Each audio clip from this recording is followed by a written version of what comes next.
officers that arrived found a few points, a few interesting things. First, they found evidence of gunfire in the area. They also located a gentleman that was injured. At the time, it was unclear exactly how he was injured, but he was injured and he was transported to the hospital in stable condition. Shortly after that, Columbus Police and Ohio State Police Department worked together. Our felony assault unit detectives responded to the scene. Nearly the entire second shift of detectives responded. And then I will add also, it's really important to know, very active and ongoing investigations. As we talk right now, detectives are canvassing the area for video. I will add anyone that has information related to this case or tips about this case should call one of two phone numbers. The first one is one that I normally give out, 461-TIPS, which is Central Ohio Crime Stoppers, or our felony assault unit, 614-645-4141.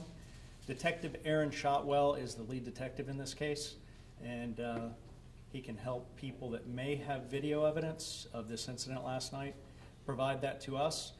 I will also add that anyone that was involved in this incident last night, you should know that I'm confident we will identify you, and so it's in your best interest to stop down by Columbus Police Headquarters unarmed and let the front desk officers know that you have information about this incident. Detectives would be happy to interview you, so either you can come down and voluntarily talk to us, or we will identify you. And this incident comes on the heels of about 3 other concerning incidents in the University District. So we're certainly mindful of that as well, and increasing our police presence in the area and making sure we're getting communication out about all of the security enhancements that we've added to the University District in the near campus area over the last couple of years. You say 3. We know of last night's and the shooting on John Herrick on Monday. What is the third you are talking about? The other 2 that have happened in the University District recently were 2 incidents actually involving an officer-involved shooting that were in the University District, so you may remember those. That those also occurred not too far from campus, and all of these incidents together in about a month-and-a-half period of time certainly have our community at unease, and our students, faculty, and staff, and the parents of our students, I'm sure, are worried, and we just want them to know we're taking that seriously, and we're making sure that we're doing everything we can to keep them safe. Would you talk about those security enhancements that you guys have made? Absolutely. Over the course of the last 2 to 3 years, we have added multiple surveillance cameras in the area, as well as license plate readers. We have also increased the police and security presence, so we have a group called Buckeye Block Watch that is made up of non-police security patrols that patrol the University District every evening from 7 p.m. to 3 a.m. every night of the week.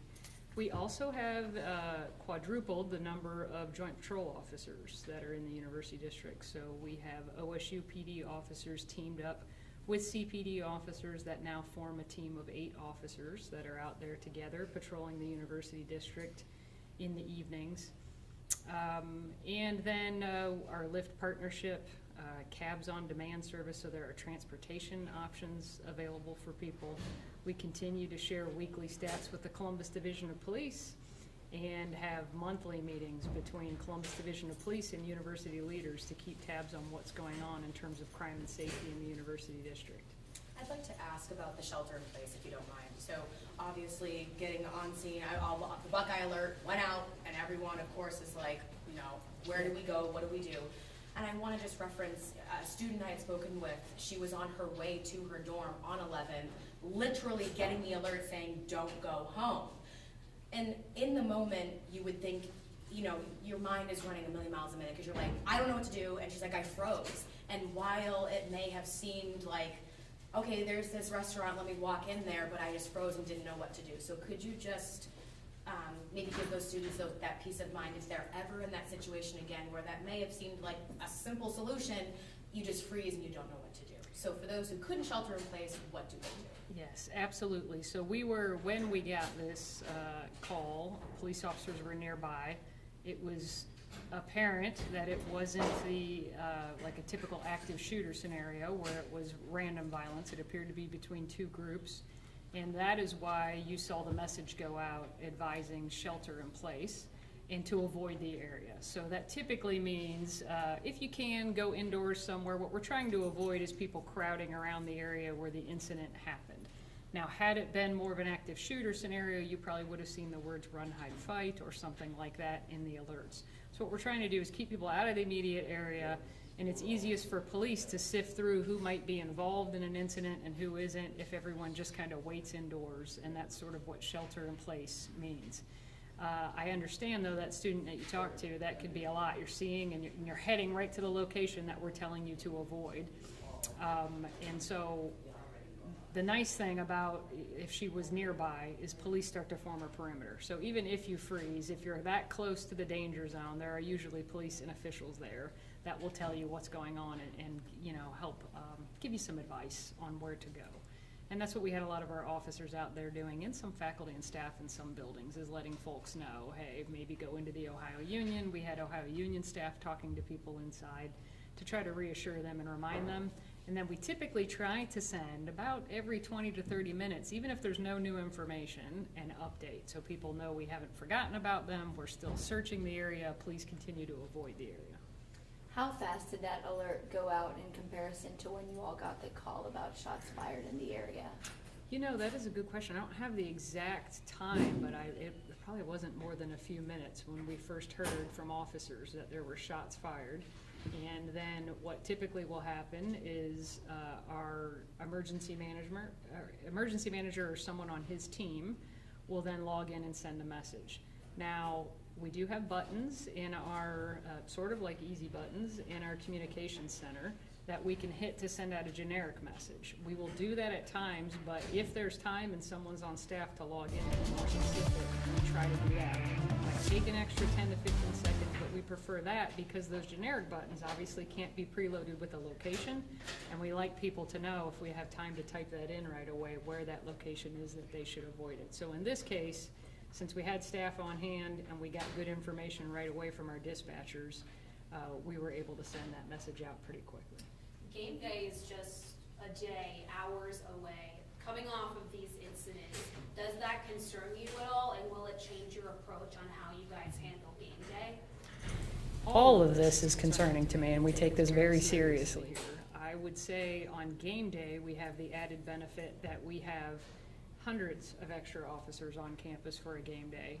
And Assistant Chief Bodker, you could speak to this, but the Columbus Division of Police, in addition to what we staff up on just for the game on campus, they also move resources to the University District. And so the good news is that we're enforcement resources, and we're telling everyone to be mindful of being highly visible, especially in that High Street Gateway corridor. It will slightly change our plan for the weekend. However, we don't just look at it as game day. And so our officers and our different units work very closely with Ohio State University, as well as our federal partners to create an all-encompassing security plan. It will slightly change regarding staffing and responsibilities for the off-campus area, but we will have a lot of personnel dedicated to the game on Saturday, as well as Friday and Sunday. And a lot of people in other areas of the city have seen the increase in bicycles, walking patrols. You'll see that as well in the campus area, both on and off campus, and for the game. And I will add, when I look at this incident citywide, this is not indifferent than what we've seen throughout the city. And so if you look at any of our 85 homicides that have occurred in the city, thank goodness no one lost their life in this incident. However, about 80% of those homicides have occurred with firearms, and so there are far too many firearms on the street, and police are only a piece of the puzzle to figure out answers and solutions here. If you are armed and you're involved in an altercation, which we believe this may be connected to, don't use a firearm to resolve that altercation. We're seeing that far too often. 80% of the time, we've seen that happen in homicides. And that's about the same for felony assaults. So I'm confident in our partnership with Ohio State, and I'm confident in the safety plan for the weekend. If I can piggyback off of that, and I'm sorry if I'm making you repeat yourself, but about the suspects you're searching for. Last night it was 2 individuals. Is that still true, or remains the number you're looking for, 2 individuals at this time? And is there any more descriptions of those individuals that you can give us? Sergeant Albert with CPD was able to give us a description of one of the individuals' clothing, but I'm sure you're still trying to piece together with the video, but is there anything more you can give us about that? We have hundreds of hours of video to sift through, and they're doing that as we speak. I'm hesitant to, in the moment, cases change in the moment or through the hours afterwards. So I'm hesitant to say 1, 2, 3. There will be a number, more than one individuals involved, and we will hopefully have some really good photographs and videos out on our social media, and we will share those with Ohio State University. And as they always do, our partners in the community and the public come forward. When we stood here a few days ago, our partners in the community let us know about a dangerous individual that had inflicted violence on someone who was not an Ohio State student the night before, and we quickly apprehended that person. I'm confident that this will be the same. Any idea if those involved are affiliated with the university in any way? I don't have any information that they are. And I don't either. We are certainly concerned with this specific investigation and this incident, but I'm also concerned about the broader trends. So whether it's mental health and addiction issues, or the prevalence of guns, or youth violence, these are things that we need to partner with other community and resources as well. That we as police officers are certainly going to be there to protect people, and we're going to investigate these incidents and catch up with the perpetrators. But we also want to make sure we're working towards solving some of the root causes of these incidents. I know President Carter has reached out to the mayor's office today to talk more about that. Talk about the partnership that we already have with the added police and security presence and keeping people safe right here and right now, immediately, but then also connecting on some of those longer term goals to address those 3 causes of what we've seen over the last couple months. You said you thought it was 2 groups of people. Is there any more information you can share about that? I don't, other than it just looked like an altercation between 2 different groups of young people. It's hard to tell without having identified them immediately, just by reviewing video, how they might have known each other or what led to this. But it did not appear at this point, it's early in the investigation and CPD's handling it, so they would have more information than me, but initially it didn't appear to be random. What would you say to students who are walking around today feeling a little freaked out, walking past that zone to get to class? What is your message to them? My message to those students is I understand why there's anxiety. We are very concerned about it too, as concerned as they and their parents are, and our faculty and staff, and we're going to be doing everything we can to make sure that we're redoubling all of our efforts to keep them safe. Are you able to clarify what, if any, situation was going on at the Drinko Law Building? We had a reporter on the scene who remembered seeing about 10 police officers with firearms outside.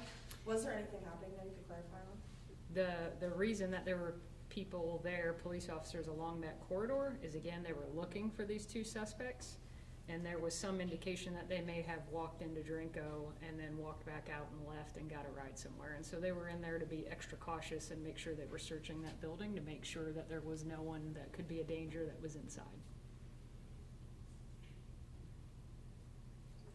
Anything else you guys would like to add?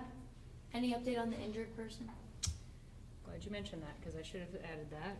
Although we don't believe or have any evidence at this point that anyone was shot, there was someone that had some debris from the shooting that hit them and maybe gave them a wound on the face or a scratch on the face, and that was confirmed to be a graduate student.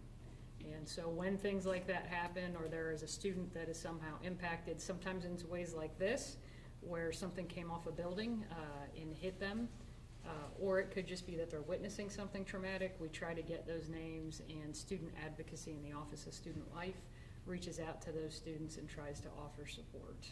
And so we made sure that we got that individual's name last night and started all of that outreach and support effort. There wasn't anyone else, I believe. I thought I saw that the Lantern reported that a medic was hit. That wasn't the case. I think it was a medic vehicle that was driving by that took a round. It wasn't a person that was hit with a bullet. There's a CPD media report that we got this morning that says there were 3 victims. It says 1 was struck by a bullet fragment, and the other 2 were not injured, but were in a vehicle that was shot by a stray bullet. So can you clarify that a little bit? I don't have that I information. can't add any more than what's in the media release. All set? All set? You good? Okay. Thank you all. Thank you very much. Thank you. Appreciate it. So I can make some